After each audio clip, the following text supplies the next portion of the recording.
शिकायत करने की जो प्रक्रिया है उसमें अगर कोई शिकायत झूठी करता है तो उसके ऊपर क्या एक्शन होगा, या फिर कोई शिकायत बार बार करता है तो उसके ऊपर क्या एक्शन होगा। जब सब कम्युनिटीज को आप रिप्रेजेंटेशन दे रहे हैं तो कहीं ना कहीं वहां पे समानता के अधिकार के साथ आपको जनरल कमेटी का भी रिप्रेजेंटेशन वहां होना चाहिए था। देखिए, हमारे 3 सबसे इम्पोर्टेंट मैं कहूं पॉइंट थे।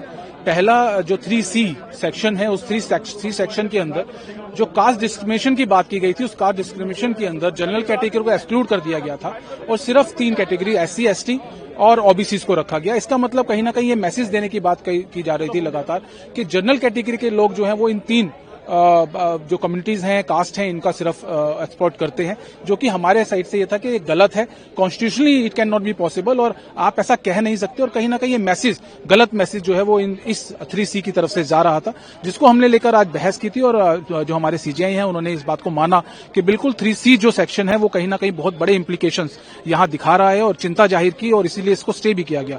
साथ साथ हमारा आर्गूमेंट ये भी था कि जो सेक्शन 8 के अंदर जो इक्विटी कमेटी बनाने की बात की गई थी, वो इक्विटी कमेटी की जो बनाने की बात है, हम उसको लीगली चैलेंज कर रहे हैं। हमारा ये कहना है कि उसको बनाने का राइट UGC के पास नहीं है। वो कमेटी या तो UGC सेंट्रल लेवल पे फ्रेम कर सकती है, नहीं तो कॉलेजेस के स्टेट लेवल के ऊपर वो कमेटी जो है फ्रेम नहीं की जा सकती। साथ साथ उसके अंदर जनरल कम्युनिटी का रिप्रेजेंटेशन को लेकर कोई भी बात नहीं कही गई थी, जो कि गलत है।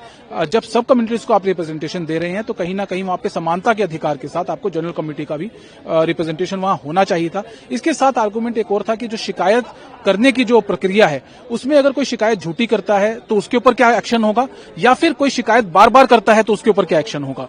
तो इस चीज को लेकर भी यहां आज बात की गई और CJI ने इस बात को माना कि बहुत सारे फॉल्स हैं यहां पे जिनको भरने की जरूरत है। और इसी को लेकर एक सजेशन CJI की तरफ से आया। उन्होंने ये कहा है कि एक कमेटी यहां पे गठित की जाए, जिस कमेटी के अंदर जो लीगल एक्सपर्ट हों वो होने चाहिए, जो एकोमोडेशन हो वो होने चाहिए, जो सामाजिक कार्यकर्ता हैं जो इस सस्पेक्ट के बारे में नॉलेज रखते हैं वो होने चाहिए। उसको लेकर कमेटी बने और रूल रेगुलेशन को दोबारा से देखा जाए और ऐसे रूल रेगुलेशन बनाए जाए जो समाज के लिए, हमारी यूनिवर्सिटीज के लिए और बच्चों के लिए सही हो और समानता के अधिकार को मैनेज करते हैं। अब अगली सुनवाई किस तारीख को होगी सर? 19 मार्च के लिए सुनवाई रखी गई है। इससे पहले एक पिटीशन जो कि 2019 से चल रही है, जिस डायरेक्शन के बाद ये रूल्स बने थे, उस पिटीशन के साथ लगा दिया गया है इनको। और अब तीन आज रिट पिटीशन थी वो जो इनकी सुनवाई थी, और अब तीनों रिट पिटीशन जो है वो 19 मार्च को सुनवाई होगी।